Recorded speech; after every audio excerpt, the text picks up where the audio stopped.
Ladies and gents, welcome to GBX, this is Celestine, the Living Saint, Warhammer 40,000 by the channel The Templin Institute. Yes, another Templin Institute Warhammer 40k video.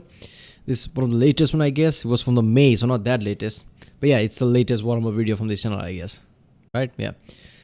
The Emperor's will is made manifest in many ways, but none shine with greater radiance than that of Celestine, Living Saint of the Adeptas Sororitas. Okay. So I'm guessing these are the, sisters division, I guess from the ecclesiarchy, right? That's what it's called, the church division, right? So, church for the, basically emperor. This is, this is from that, I guess. I'm pretty sure, right? I mean, I remember, Lutin's video, right, and Bricky's video. I guess that I reacted like 10 months ago. I'm pretty sure I remember that. This is that division. So I guess the Living Saint, So I guess he was some badass. This is gonna be fun. Remember, if you like my Rickson, don't forget to subscribe. Check out the Rickson. There's a link in the season. I've read quite a few Warhammer 40k videos. If you haven't seen them, there's a playlist too I created for it. And yeah, let's do it.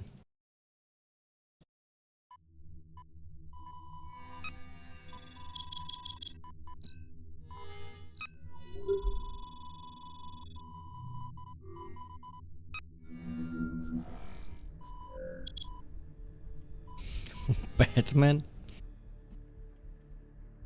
For more than 100 centuries, the Emperor of Mankind has sat immobile on the golden throne of Earth.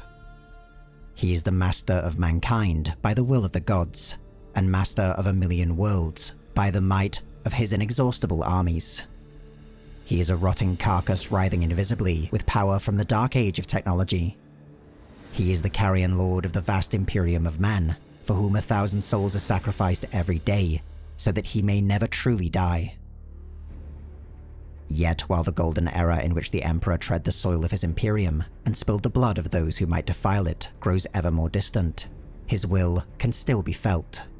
There is a huge and dangerous presence growing within the demon-infested miasma of the warp, and during moments of extraordinary peril, when mankind's very existence is threatened, it can make itself felt across realities.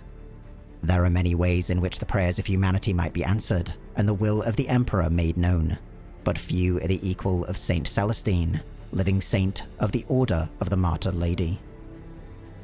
Alright, so if I remember correctly, this, I guess, badass nuns, as I called it, I don't know if that's, they're called whatever. But yeah, the sisters from this ecclesiarchy division, right, from the church.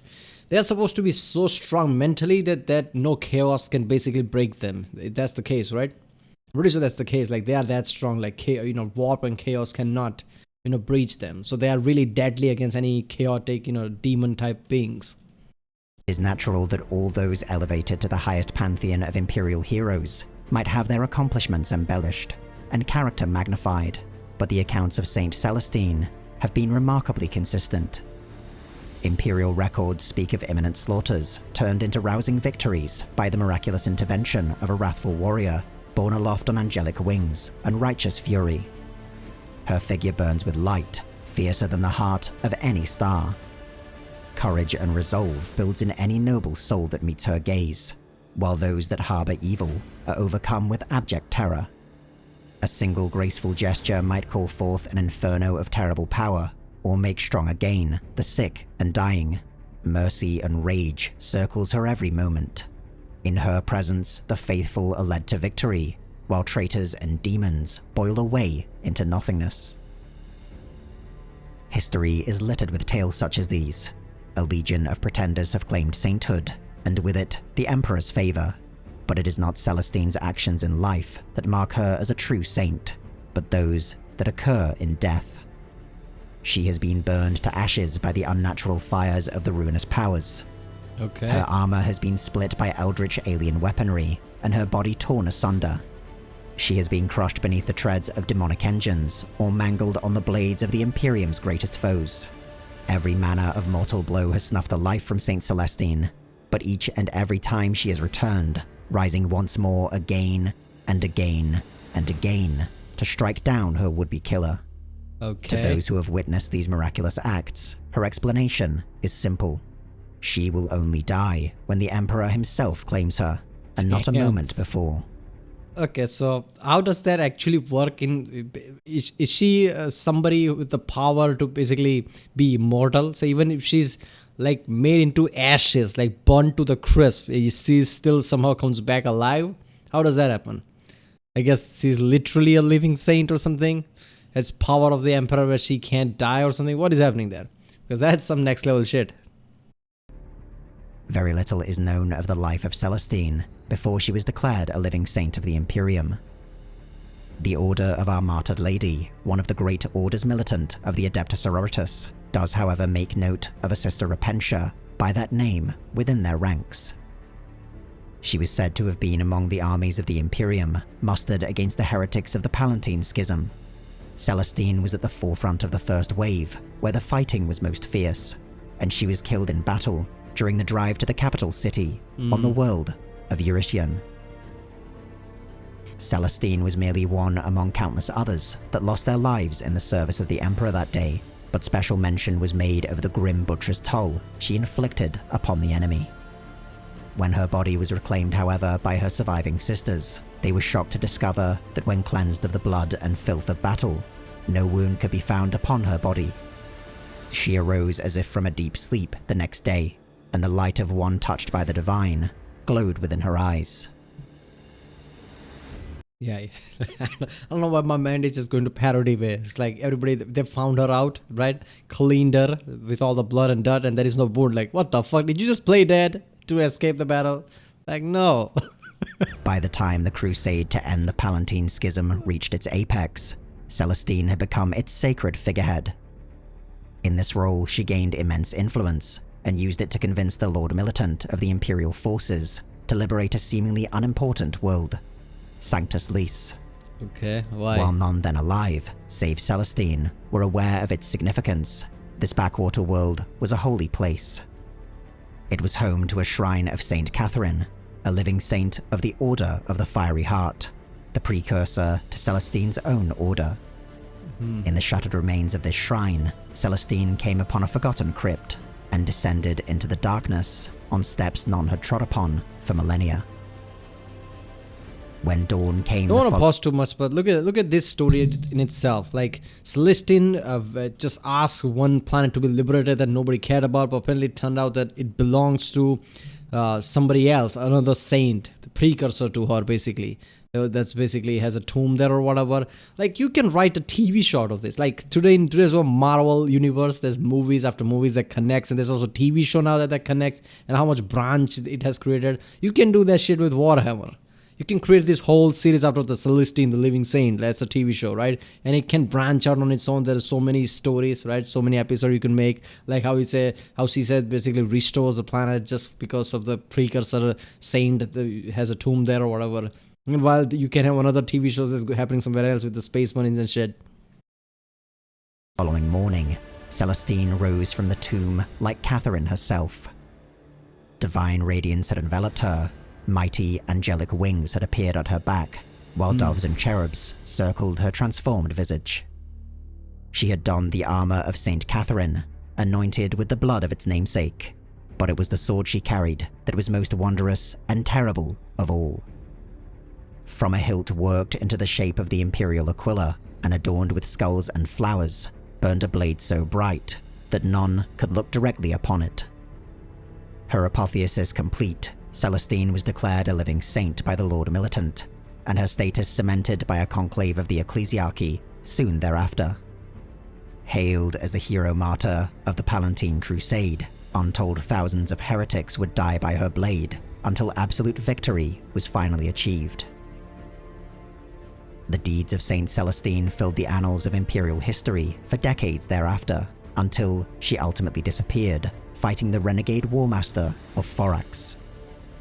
She was last seen in the heart of his fortress, where the insane pawn of chaos triggered his own atomic pile and reduced the entire structure to ash. The Tower of Heroes upon Sacred Terror itself told a single time to proclaim her loss, and untold billions became united in grief for their fallen heroine of mankind. Okay, she died actually? And yet, dozens of times across the ensuing centuries, reports of an avenging angel appearing miraculously on desperate battlefields reached imperial administrators and scholars. In every instance, the radiant form of She's actually a superhero shit in this Warhammer thing, right? Like she just pops out whenever needed. This angelic wing saves the day and goes away. Nobody knows who that is. Is she the Celestine? Who is it? See, this like I'm not gonna die until Emperor calls me or whatever. So yeah, it kind of makes sense.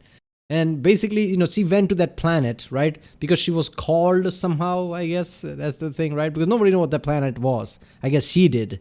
Like, that's the tomb of the, you know, precursor to her, the other saint. And she took her power or something. Or the other saint basically called her to the tomb or something like that. And then she became this angelic wing, powerful. This is some superhero shit right there.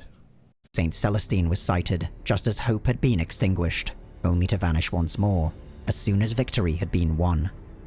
Until, in the 999th year of the 41st millennium, her return became impossible to deny. As Cadia was shattered beneath the 13th Black Crusade of Abaddon the Despoiler, Saint Celestine again arrived at the critical moment, together with 5 full companies of battle sisters, believed lost in the warp some 1400 years before. Their entry on the battlefield revitalized the Imperial defenders. Celestine herself would throw down the broken body of a demon prince, aided by twin canonesses, whom the living saint had returned to life. Yeah, I'm imagining her entrance as that Thor's entrance in that Avenger movie in the Endgame, right? The how Thor arrives. But even Celestine could not stand alone before Abaddon himself. Drained of her extraordinary powers of faith by the rapidly shifting currents of the warp, she would have been killed once more, if not for the intervention of other Imperial heroes, determined to face down the Despoiler. Though Cadia would fall, Abaddon was wounded for the first time in millennia, his black armor pierced by Celestine's blade, leaving a black mark upon his supposed victory. Yet even as Cadia was consumed by the Eye of Terror, the work of Saint Celestine was not done. She was granted a vision of mankind's salvation and led the survivors on a dangerous path that would ultimately lead to the return of one of mankind's greatest legends, the Primarch Robute Guilliman of the Ultramarines. As the galaxy enters the time of ending, Saint Celestine stands at the forefront of the greatest crusade since the Emperor himself set out to reconquer the galaxy. She is a shining beacon of hope, appearing wherever the battle grows darkest to call forth the fires of retribution from on high.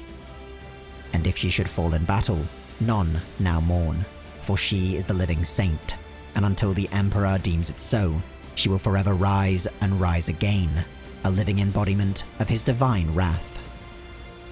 It is often said that only in death does duty end. But for Saint Celestine, death is only the beginning. And no realm of suffering and torment, no trial of faith or duty, no death of hope shall ever stand in the way of proving herself worthy of life once more. There you go. Every time I hear a new part of the Warhammer 40k, it's some next level shit. Like, look at this, Celestine living the saint. She might be OP as fuck at this point. She can't die. She's badass. She's literally the living saint. Yeah, there you go. All the space marine and shit, basically Grey Knights and everybody just, you know, walking out like, yeah, we the man, and just Celestine is like, yeah, step aside. It's my thing now. Yeah, this is some badass shit right there. Seriously, this is Celestine the Living Saint could be the definitely like Marvel superhero movie shit, right? With the backstories and everything. This was ridiculous. I love Warhammer 40k, man. I've never come across any other lore and universe like this. Alright, well, that was Celestine the Living Saint, Warhammer 40k, by channel Templin Institute. If you like my reaction, don't forget to subscribe so I know which type of videos to react to more. Should I do more Warhammer 40k video every day or not? Definitely comment down. Comment down too which next video you want me to do, I guess. And yeah, I'll see you next time.